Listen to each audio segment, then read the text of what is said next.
Edward R. Murrow. Back when journalists just said it the way it was. Cronkite, Murrow. Back then, we thought they just told us the truth, I think. At least we kids thought that. Moving a little forward, now there's Menachem Begin, Anwar Sadat, and if we go down even further, you don't have to, I'm just going to go catch, he's in a different, nope, I must have just skipped it. There he is, Yasser Arafat. These three gentlemen were foundational to my childhood. How often were they quoted? How often were they arguing? How often were they meeting in Camp David? Some of these guys, right? Yes. I don't want to get into it too deeply, but they were as much, one of the things and the reasons why I'm so interested in the Middle East is because it seems like Israel, Middle East issues, then you got Jeffrey Epstein and Charlie Kirk, and who's controlling everybody in Congress, and it keeps going back to Israel. Netanyahu and Putin and Netanyahu and Putin. I want to unravel more of it, and it's very, very, very complicated. But I know that these three guys, Begin, Sadat, and Arafat, they were involved in stuff. I mean, what the PLO, right? And then the PLO, because Arafat and the PLO were making deals with certain people, and therefore they didn't have enough teeth in defending the Palestinians, gave birth to Hamas. And all of these people, all having all these weird side deals and all this stuff with each other. That's why we have some of the terrorism and the ISIS and whatever. And that's part of how the Israeli government got such a foothold. Anyway, I'm being vague, partly because there are limits to how much I understand and trust that I understand, and partly because it's such a big subject. There's so much to it that I could talk for an hour, and that's not going to help anybody. I'm backing up just a little bit because I can't skip Nelson Mandela. When I was talking about Israel and I was talking about Russia and talking about the connections and what I want to unpack, let's add South Africa. Elon's from there. It's another white place. It's another white place with deep, deep, deep racism. I think that Trump may have thought that he would have had more of a connection to Modi because of the caste system, but he doesn't because he's an idiot. And Modi's not an idiot, and I think that Modi doesn't want to put his eggs in that basket. But I think that Trump realizes caste system and that he likes that idea. And I think that even if it's more intuitive, it's not like he read, what was that book? The Caste System, if I can remember that author, I should share it with you too. She was amazing. Comparing Nazi Germany and South Africa and us here with how we treat Black people. Okay, then we get to John Birch. Oh, well, I guess I skipped over Nelson Mandela still too much. I'm not sure what else to say, but it would be good to compare him, talking about some of what he did and talking about what Gandhi did and talking about Martin Luther King Jr. and even Thoreau. Pulling those ideas of civil disobedience together would be a very interesting topic. And again, now there's at a master's level, or could be. Right. Of course, high school kids could do anything that master's students could do, just at a not as deep a level. That's something that I want to be really clear. The same topics, the same questions, could be at any level. It's what you do with it, how deeply you take it. Okay, so John Birch. John Birch. I've heard of the John Birch Society. And I had thought that I read that he was born in Indiana. He was born in India. Oh. So is he British? Because I was thinking he was American. John Birch Society.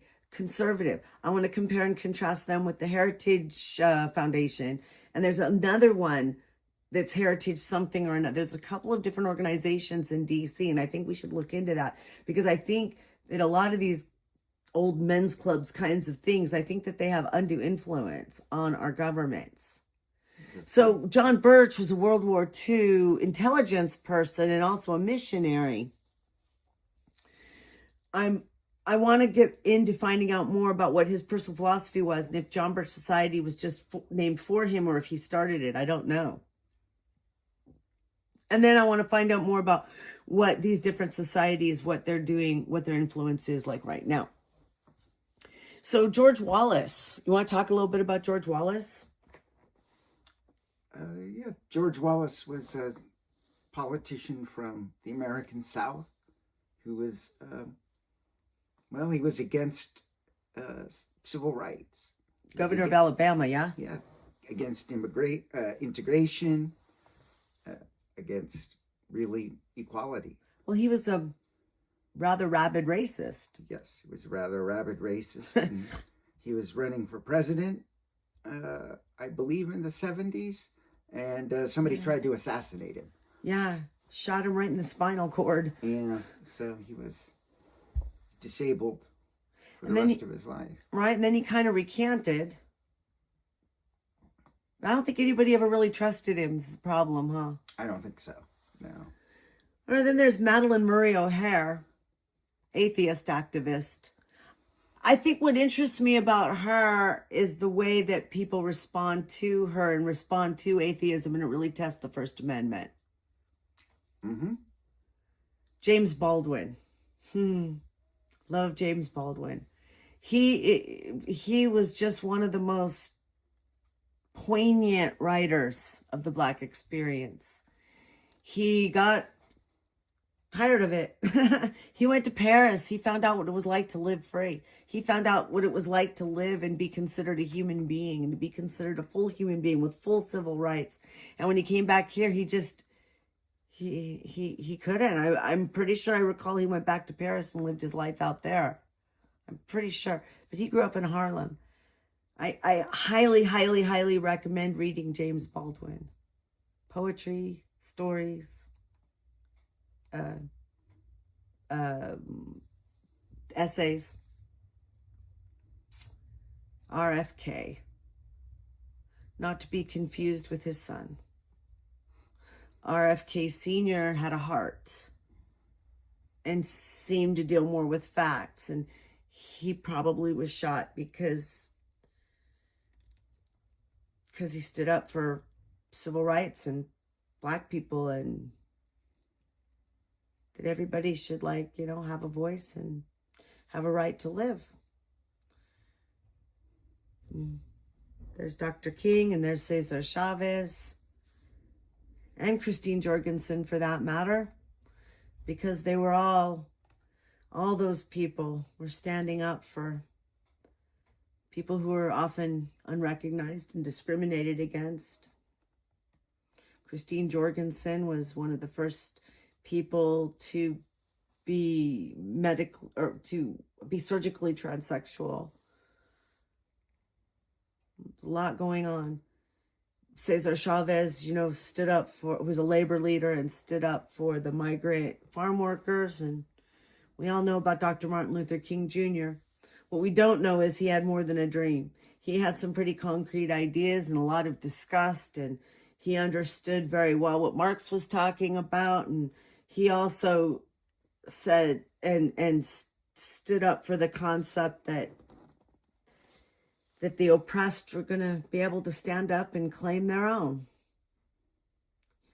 He believed in nonviolence. He believed in civil disobedience, but he didn't believe in having your hands tied behind your back and just letting yourself be beaten either.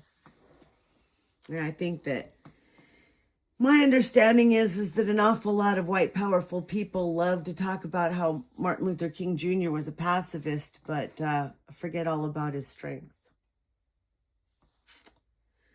Then there's Harvey Milk. Harvey Milk. Harvey Milk. What a mensch.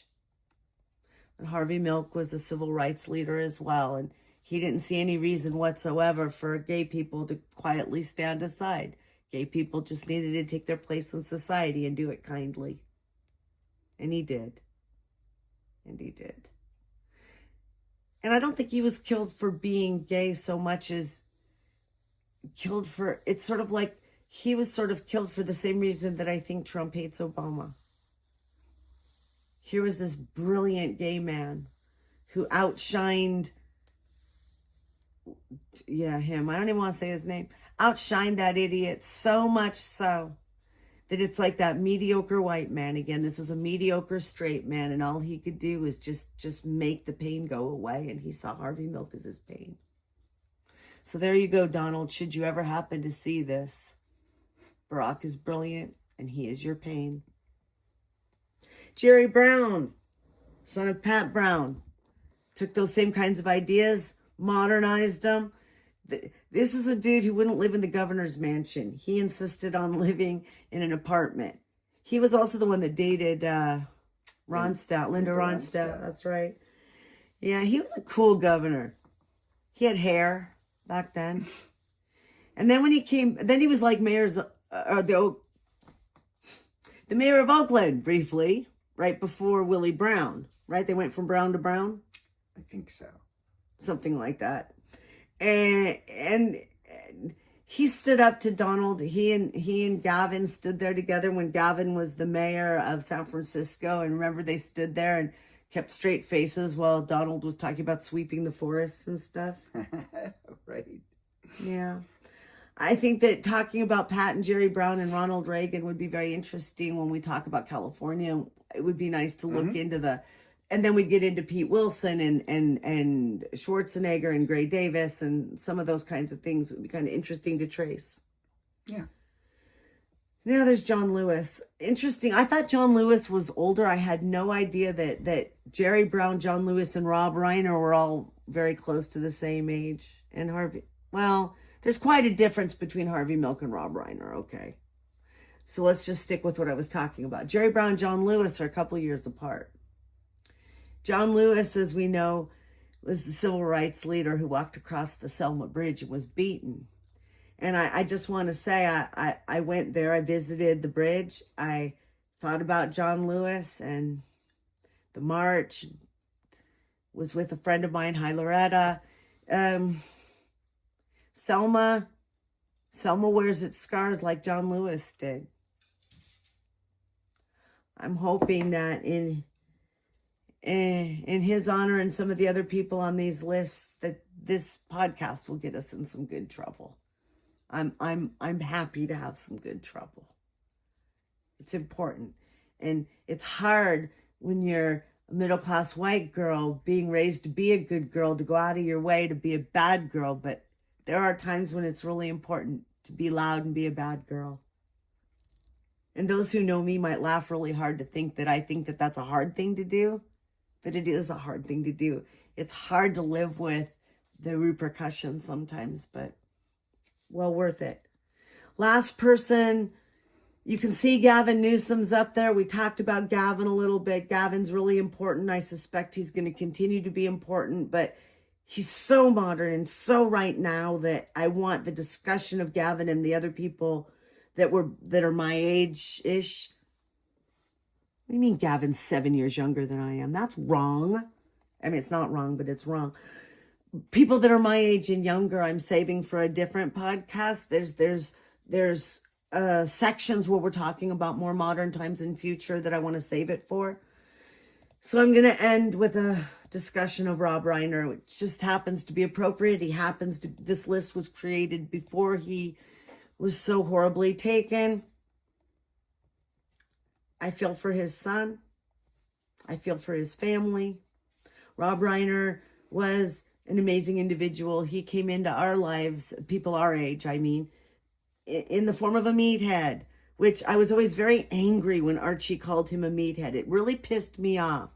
I thought he treated Archie so well. I did not understand until I was an adult what Carol O'Connor and Rob Reiner were actually doing.